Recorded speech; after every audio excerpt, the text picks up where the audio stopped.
चीन, अर्जेंटिना आणि ऑस्ट्रेलियाला सध्या पावसामुळे बिकट परिस्थिती निर्माण झालेली आहे। ऑस्ट्रेलियातील सर्वाधिक लोकसंख्या असलेल्या न्यू साऊथ वेल्समधील शहरांना सर्वाधिक फटका पावसाचा बसलाय, तर अर्जेंटिनामध्ये कधी नव्हे इतका पाऊस कोसळलाय। चीनमध्ये तर 2015 नंतर पहिल्यांदाच बेलिऊ नदीला आलेल्या पुरामुळे सगळे रेकॉर्ड मोडले गेलेत। या ठिकाणी अशी परिस्थिती का आलेली आहे आणि भविष्यात मानवाला अशाच अस्मानी संकटाचा सामना करावा लागणार का, याचा आढावा आता घेऊयात। भारतात मान्सूनपूर्व आणि त्याआधी अवकाळी पावसानं सगळ्यांनाच हैराण केलेलं असताना आपल्या शेजारीच असलेल्या चीनमध्ये तर पावसानं दाणादाण उडवून दिली आहे। चीनला लहरी हवामान तसं नवं नाहीये, पण अलीकडच्या वर्षात चीनला भीषण पूर, दुष्काळ आणि भयंकर उष्णतेच्या संकटानं ग्रासलंय। तर तिकडे ऑस्ट्रेलियातही परिस्थिती वेगळी नाहीये। अर्जेंटिना आणि ऑस्ट्रेलियाच्या आग्नेय भागात पावसानं तांडव केलंय, ज्यात हजारो संसार उघड्यावर पडले आहेत। या तीनही देशात काय परिस्थिती आहे आपण जाणून घेऊया। चीनमधल्या सध्याच्या परिस्थितीवर तुमचा विश्वासही बसणार नाही। दक्षिण चीनमध्ये मुसळधार पाऊस पडलाय, त्यामुळे दक्षिण चीनला पाण्यानं वेढा घातलाय। तर बेलिऊ नदीला पूर आल्यानं अनेक शहरं पाण्याखाली आहेत।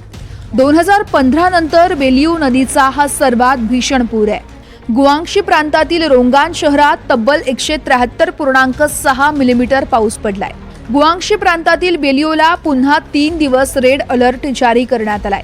स्थानिक वेधशाळेनुसार पुढील 2 दिवसात वादळ आणि मुसळधार पावसाचा अंदाज आहे। त्यामुळे पावसाने हैराण झालेले चीनी नागरिक आणखीन अडचणीत येणार आहेत। शहरात रस्त्यांवर साचलेलं पुराचं पाणी उपसण्याचं काम सुरू आहे, तर पुरात अडकून पडलेल्यांची सुटका केली जाते। हीच परिस्थिती चीनच्या उत्तरेत आहे। बीजिंग आणि टियाजिन मध्येही गारपीट, जोरदार वादळ आणि मुसळधार पाऊस झालाय।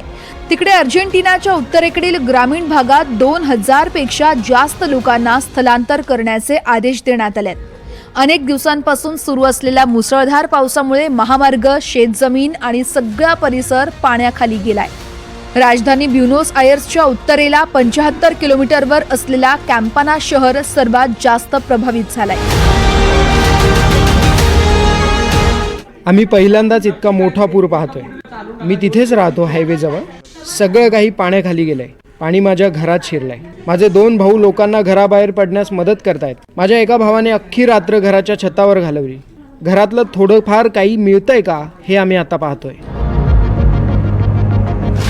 अर्जेंटिनात इतका पाऊस झालाय की रस्त्यावरच पाण्यात वाहनं अडकून पडली आहेत। बचाव पथकाकडून बोटींच्या सहाय्यानं लोकांना बाहेर काढलं जात आहे। एक बस तर तब्बल 10 तास रस्त्यात अडकून होती। गेल्या 72 तासात इथे 300 ते 400 मिलीमीटर पाऊस पडलाय। खरं तर इथे सरासरी 1.7 इंच इतकाच पाऊस एका महिन्यात पडतो। बरं, ही परिस्थिती आणखीन बिघडणार आहे। जोरदार वाऱ्यांसह पाऊस होईल असं हवामान खात्यानं सांगितलंय। त्यामुळे पराना नदीवर असलेल्या झारते शहरातील 3.25 लाख लोकांना घरातच राहण्याचं आवाहन करण्यात आलंय। या दोन्ही देशांपेक्षा वाईट परिस्थिती ऑस्ट्रेलियात आहे। ऑस्ट्रेलियाच्या आग्नेय भागात मुसळधार पावसामुळे अचानक पूर आला आणि शहरांचा संपर्कही तुटला। ऑस्ट्रेलियातील सर्वाधिक लोकसंख्या असलेल्या न्यू साऊथ वेल्स राज्यात हंटर आणि मिड नॉर्थ कोस्ट भागातील शहरांना मुसळधार पावसानं झोडपलंय। काही भागात 4 महिन्यात पडणार नाही इतका पाऊस गेल्या 24 तासात पडलाय। नद्यांनी धोक्याची पातळी ओलांडल्यानं घरात पाणी शिरलंय। लोक त्यांच्या घरांच्या छतावर अडकून पडलेत। त्यांना या ठिकाणावरून बाहेर पडण्यास सांगितलं गेलंय। There are obviously reports of आपल्याकडे खूप अस्थिर परिस्थिती आहे। मी काही दिवसांपूर्वी म्हटलं होतं की पाऊस काही रेकॉर्ड मोडेल। मध्य आणि उत्तर किनारपट्टीच्या भागात पूर्वी कधीही पाहिला नाही असा पाऊस झाला आणि पूरही आलाय। याचा परिणाम हजारो लोकांवर झालाय। I must also say that we're bracing for more bad news in the next 24 hours. This natural disaster has been. ऑस्ट्रेलियाच्या सिडनीच्या उत्तरेकडील न्यूएवा गेल्स डेल सूर राज्यामध्ये 500हून अधिक लोकांना वाचवण्यात आलंय। 50,000 लोकांना स्थलांतरित होण्यास सांगण्यात आलंय। मंगळवारपासून सुरू असलेल्या पावसानं 1921 आणि 1929चा रेकॉर्ड मोडलाय। इथे सध्या 14 छावण्या उभारण्यात आल्यात। बरं, पुरात लोकच नाही तर अनेक प्राण्यांचाही बळी गेलाय। लोकांबरोबर त्यांच्या जनावरांनाही वाचवण्यासाठी बचाव कार्य सुरू आहे.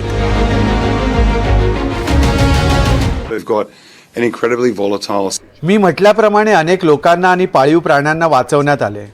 अगदी कुत्रे मांजरी यांना पण वाचवण्यात आले. तर लोकांना बोटींमधून वाचवलं जातंय. आम्ही बोटींमधून पुराच्या पाण्यात शक्य तितक्या लोकांना मदत करण्याचा प्रयत्न करत आहोत. Tens of thousands of people.